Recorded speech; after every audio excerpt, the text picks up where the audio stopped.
одоо улсын хэмжээнд ерөнхий боловсролын сургууль цэцэрлэгийн барилгын 50 орчим хувь нь 90 оноос өмнө баригдсан маш их дулаан алдагдaltaй одоо ийм сургуулиуд байдаг. Тэгээ нүүрс төлдөг.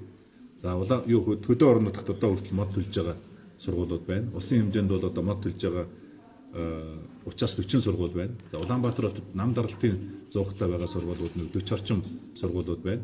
За тэгээд одоо ерөнхийлөгчийн санаачилж байгаа тэрбум мод гэдэг хүн бүхэн мод тарих хөдөлгөөнүүд одоо өрнжөөхэд буцаад одоо боловсролын байгууллагын сургууль цэцэрлэгүүд нь одоо галддаг модоор галлаад ингээд бас байж болохгүй шүү дээ. 21-р зууны сургууль цэцэрлэгүүд тийм ээ. Тийм учраас бол 21-р зууны сургууль цэцэрлэг бол ногоон, ухаалаг, эрүүл аюулгүй сургууль цэцэрлэг байх ёстой гэдэг энэ концепцийг танилцуулж байгаа. За тэгэхээр үндсэндээ бол нөгөө энэ сургууль цэцэрлэгүүдийн чинь халаалт цахилгааны зардалууд нь орон нутаг санхүүжүүлдэг.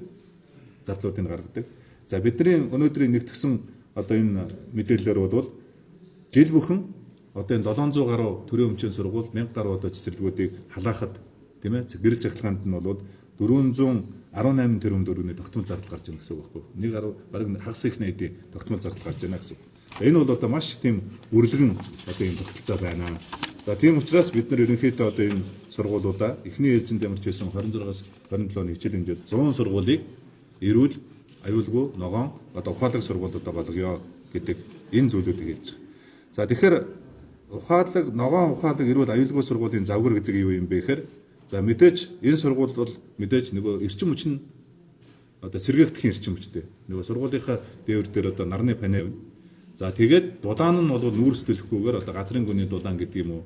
За памп хитинг гэж одоо сүүлийн үед гарч байгаа шинэ технологиудыг нэвтрүүлсэн одоо ийм технологи дулаан цахилгаан нь өөрөө байгаль дээлтэй ийм одоо их усрээс одоо тэжээгдэнэ гэсэн үг тийм ээ. За тэгээд мөн усаа дахин боловсруулдаг. Хэрэгжилж байгаа хэрэглээнийхээ усыг саарл усыг дахин боловсруулдаг, сургууль дээр захин боловсруулдаг. За ингээд сургууль нь өөрөө эрүүл одоо аюулгүй сургууль байх ёстой. Эрүүл сургууль гэдэг дээр та бүхэн бүгдээ ойлгож байгаа. Энэ жил бол бид нар хичээлийн жилээс авахлаад сургууль суурьс эрт хэдрүүлэг эхлэж шүү дээ тийм ээ.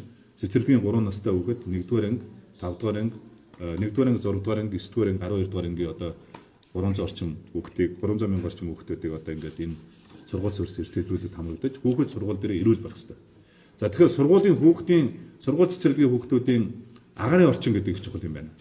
Тийм ээ. Тийм учраас бол сургууль цэцэрлэг дээр хүүхдүүд байхдаа тэр цэвэр агаартай одоо цэвэр агааржуулалтын одоо системтэй сургууль цэцэрлэгүүд одоо байх хэрэгтэй. Энэ чиглэлөө одоо бид нэлээд онцгой анхаарах хэрэгтэй юм байна. За 3 дугаарт нь бол та бүхэн энэ жил бид нар мэдж байгаа орон даяар одоо энэ их засвар хийж байгаа. За шинээр ашиглалтанд орохоор баригдаж байгаа сургууль цэцэрлэгүүд дээр бид нар нөгөө барилгын материал зам их засвар хийж байгаа бодог дээр нь яг хүүхдийн эрүүл мэндэд хоргүй аюулгүй одоо бодог барилгын материалаар одоо энэ сургууль цэцэрлэг баригдаж гэнэ гэдэг энэ шалгалтуудыг орон даяар хийгдэж байна тийм ээ. Одоо үндсэндээ 9 сарын 1-нд ашиглалтанд орох 170 гаруй объект дээр одоо энэ шалгалтууд хийгдэж байгаа. За тэгэхээр энэ бол ингээд эрүүл аюулгүй сургууль одоо байх энэ боломжуудыг бас бид нэр энэгээр бүрдүүлж өгч байгаа гэсэн үг. Тэгэхээр одоо сургууль дээр бол одоо сургууль суурьсан эрсдэлрүүлэг, цэцэрлэг суурьсан эрсдэлрүүлэг, дахиад сургуулийн эмч гэж байгаа та бүхэн бүгд мэдж байгаа. Сургууль дээр одоо бид нэр сэтгэл зүйчтэй болгосон. За ингээд сургууль дээр бид нэр хоол зүйчтэй болгож байгаа. За ингээд сургуулийн өдий хоол 1-5 дугаар ангид сургуулийн өдий хоол явж байгаа. За энэ жилээс бид нэр эрүүл мэндийн хичээл сургууль дээр орно, тийм ээ? Эрүүл мэндийн хичээл орно.